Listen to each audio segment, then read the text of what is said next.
Wretched Man here. Welcome back. All right, listen, here's the question today.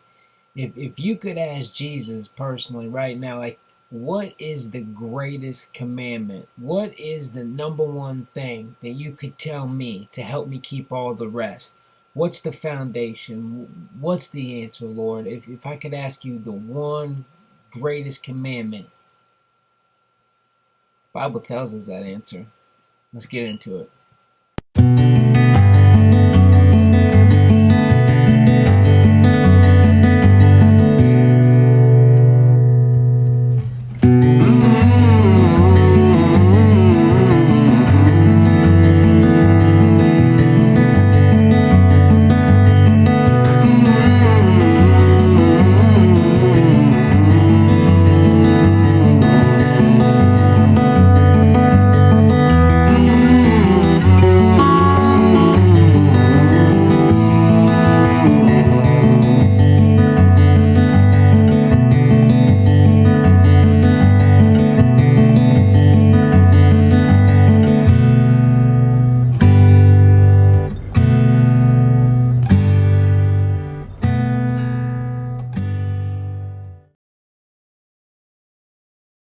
Wretched Man here. Welcome back. Hey guys, um, like I said in the opening, if Jesus, if you could ask him, what is the greatest commandment of all? What is the one that all the law of the Old Testament, the whole Old Testament, all the prophecies that all the prophets prophesied, what is the greatest thing, teacher, of all these things? Jesus gave us that answer. And to get to that, let's open up the parable with the Good Samaritan, because they go hand in hand. Okay? I'm going to give you, it's in Matthew, Mark, and Luke is the answer to the greatest commandment. And it really gets into the parable of the Good Samaritan in Luke. Okay? If you want to write it down or read it with me, this is going to Matthew 22, verse 35 through 40. It's Mark chapter 12, verse 28 through 34. And finally Luke chapter 10, verse 25 through 37. And that's what I'll be reading here right now. And if you don't already know the different accounts of the Gospels, Matthew, Mark, Luke, and John, it's kind of like this. If, let's say, me and a couple of my buddies go and watch a movie, and then we meet up with you, and you ask us, what was the movie about? Okay, I might be like, hey, the guy had Why Jesus Asked Me hat on. And then my other buddy could be like, yeah, the guy had a white shirt on in the movie. And then the other guy could be like, yeah, the guy had crazy hair and this ugly Joe Dirtbeard. You know what I mean? And it's just their accounts of the same thing they saw. So that's what you got to remember is when you're reading the Gospels, is that it's not contradictory. It's the same story, just different accounts. And, you know, in this specific instance, Luke, I would say you would go with more information on the answer to what is the greatest commandment. But I'm going to go ahead and start with it. And just for a little context, when we get to the Samaritan, because I don't want to interrupt as I'm reading, but there's actually a few things I should probably go over. When you hear the word lawyer in the passage, remember it's not like a lawyer today, right? It's not like somebody in a suit arguing with someone. It's a lawyer. It's more like a scribe, someone that taught the law, the Old Testament, and knew it very well, very, very well. And when we run into the Samaritan, remember that the Samaritans and the Jews were not getting along at all at this time.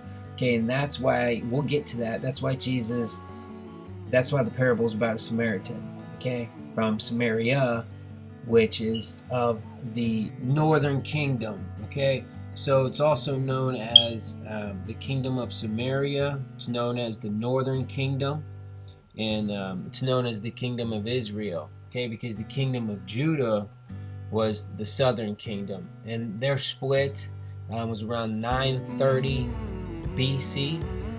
But that's a whole other subject in itself. I just wanted to give context so you understood why the Samaritans and the Jews didn't like each other. The root word for Jew is Judah, the southern kingdom, and the Samaritans were of the northern kingdom.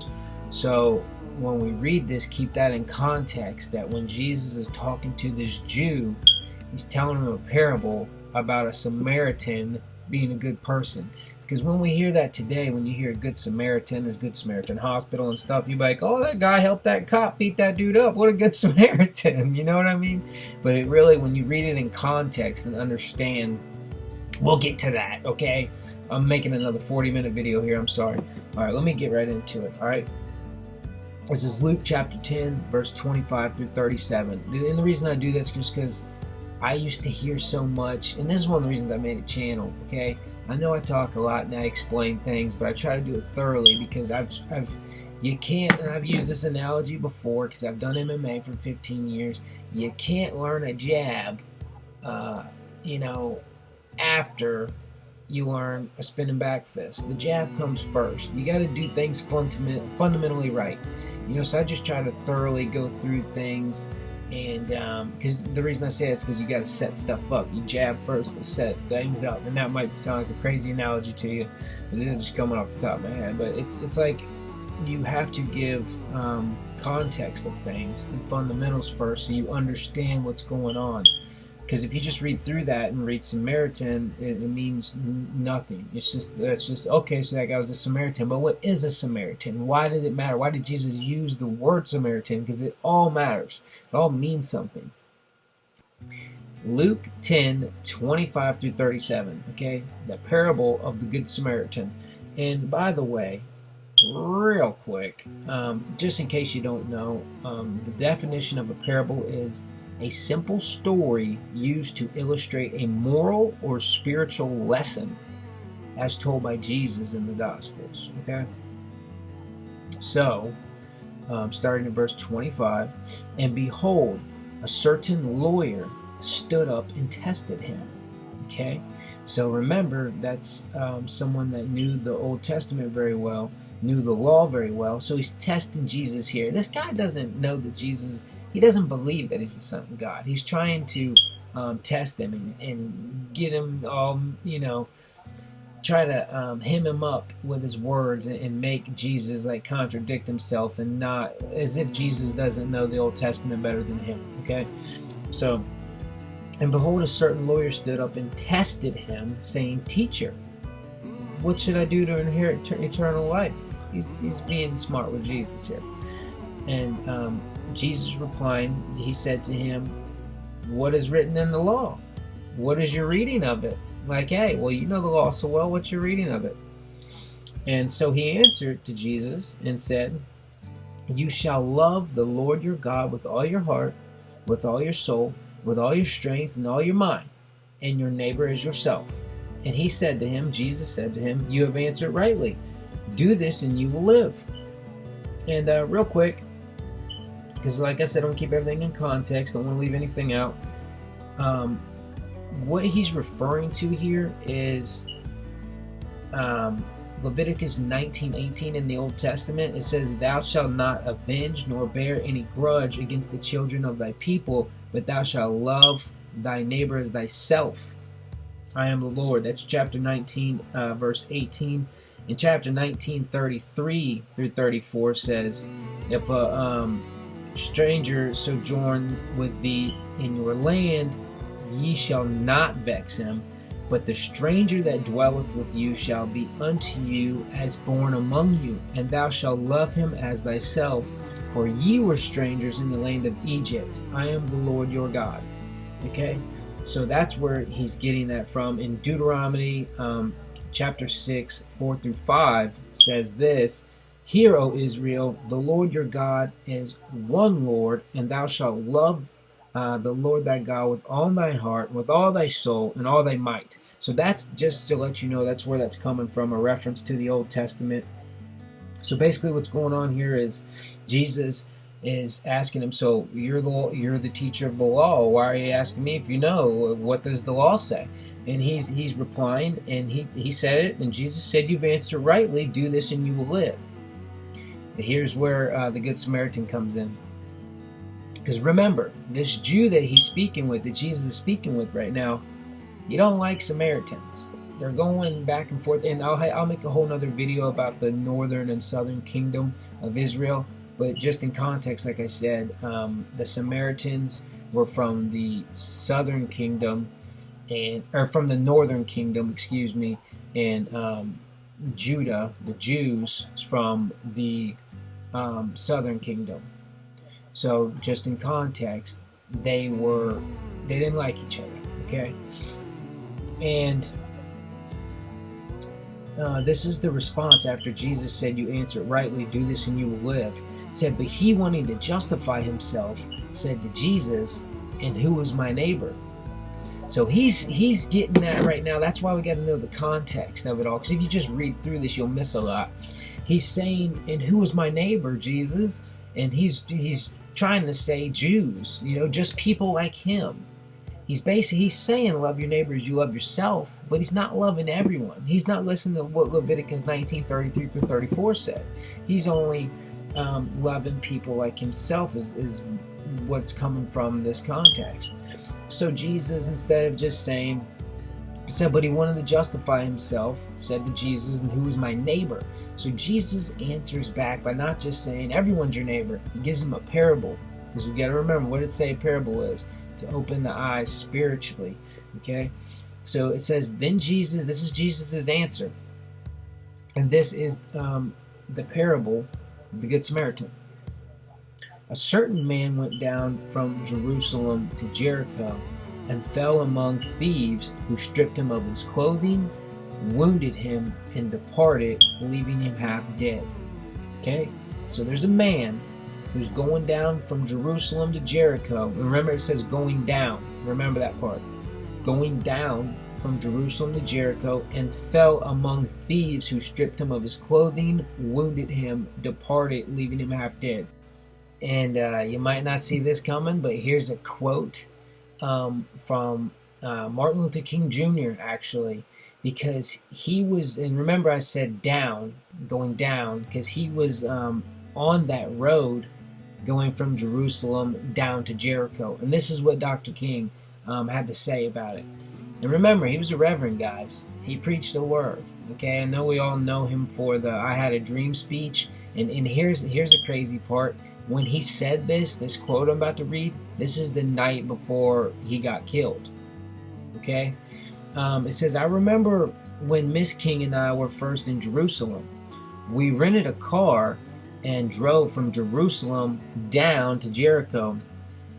And as we got on that road, I said to my wife, I can see why Jesus used this as the setting for his parable. It's a winding, meandering road. It's really conducive for ambushing.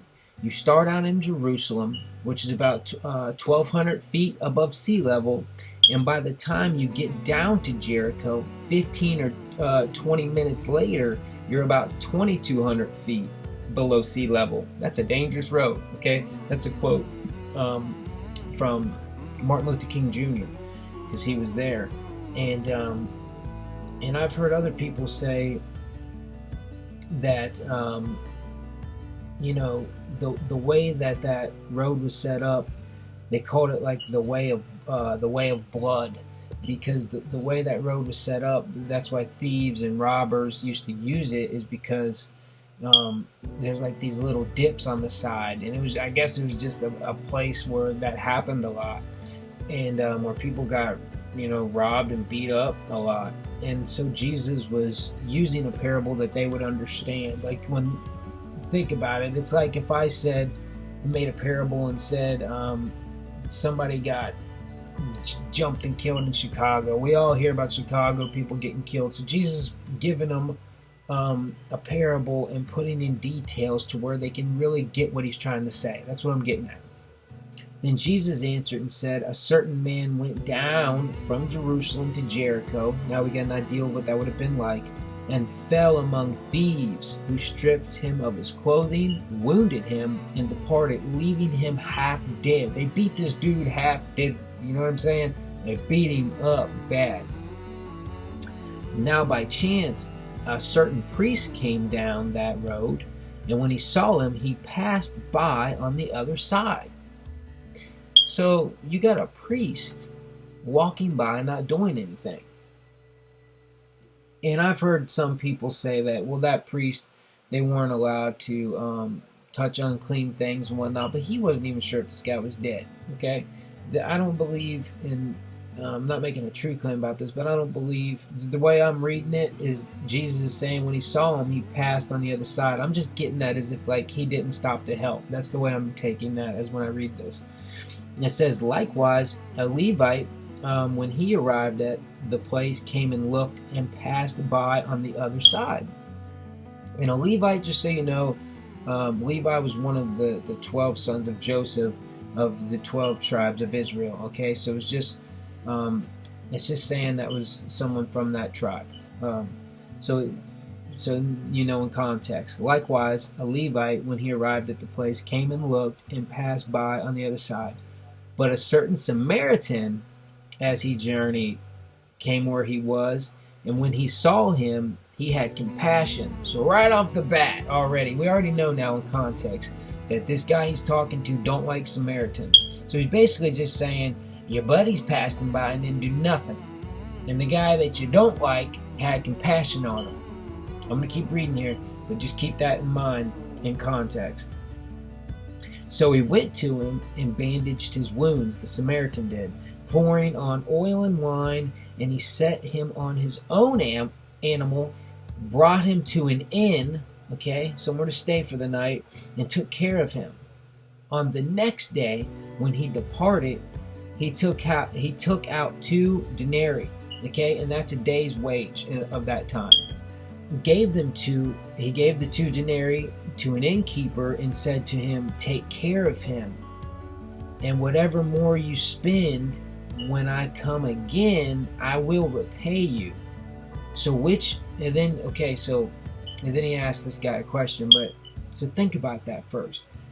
It says he gave this guy 2 days worth of pay, gave them to the innkeeper and said to him, take care of him, like look after him, and whatever more you spend, when I come again, I will repay you.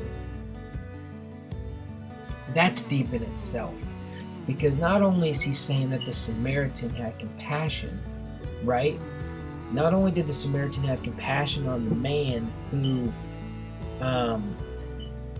was hurt and needed help, but he's also entrusting someone.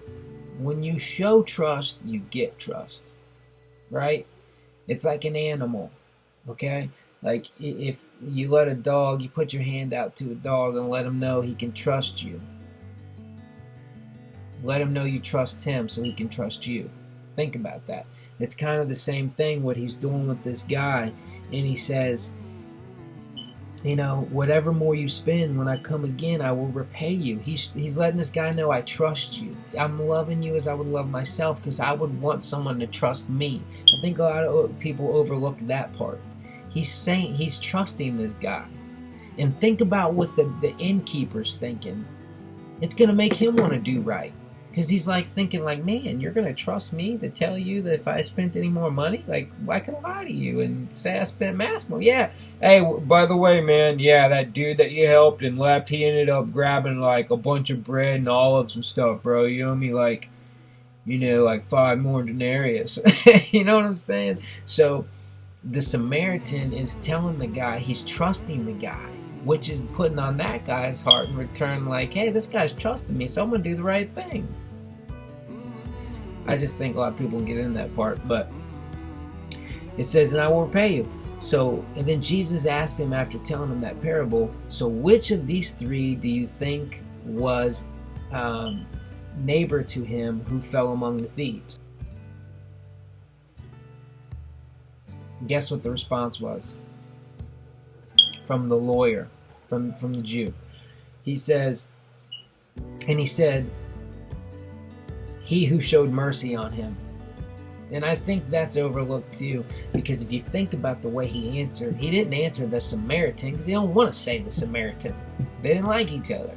He answered, but he said, he who showed mercy on him, like that was the neighborly person, which was the Samaritan.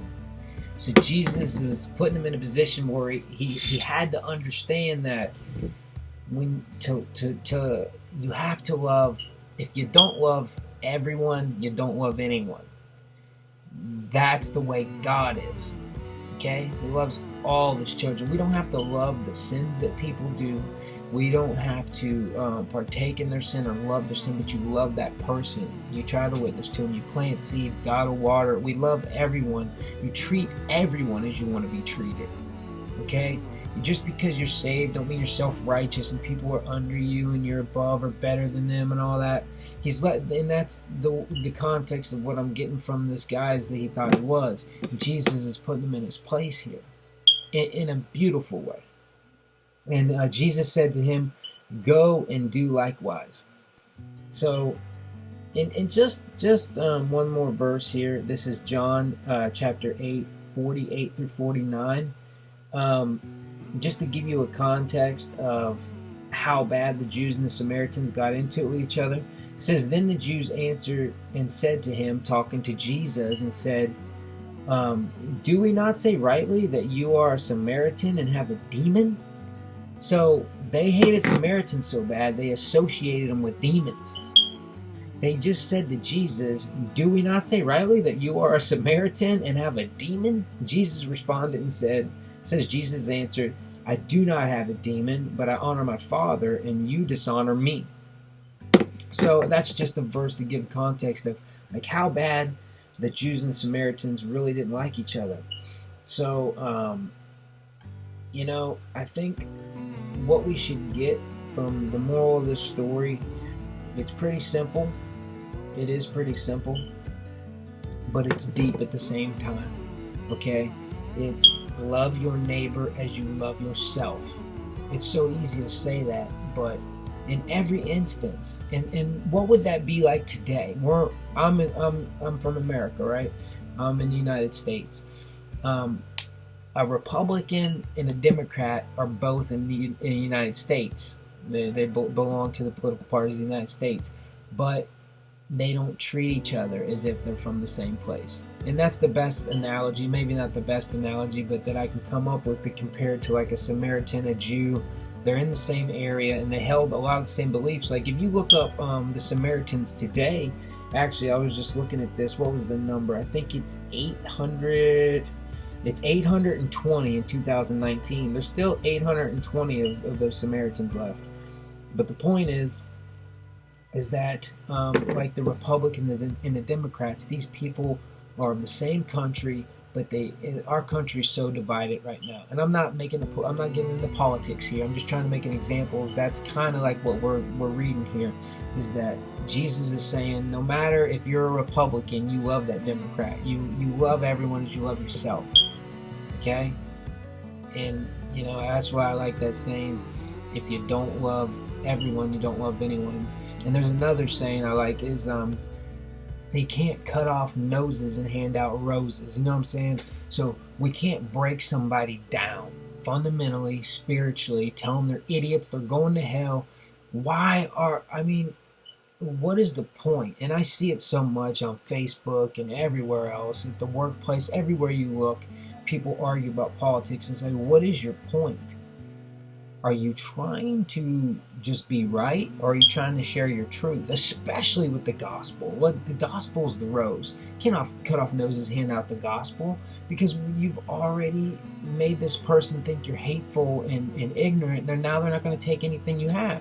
Yes, in Jude it says, save some with compassion, some with fear, but with fear, it's just in a way of like, hey, this is real. If you want to go to heaven way is the way I take that. It's not like a tearing you down and insulting you way.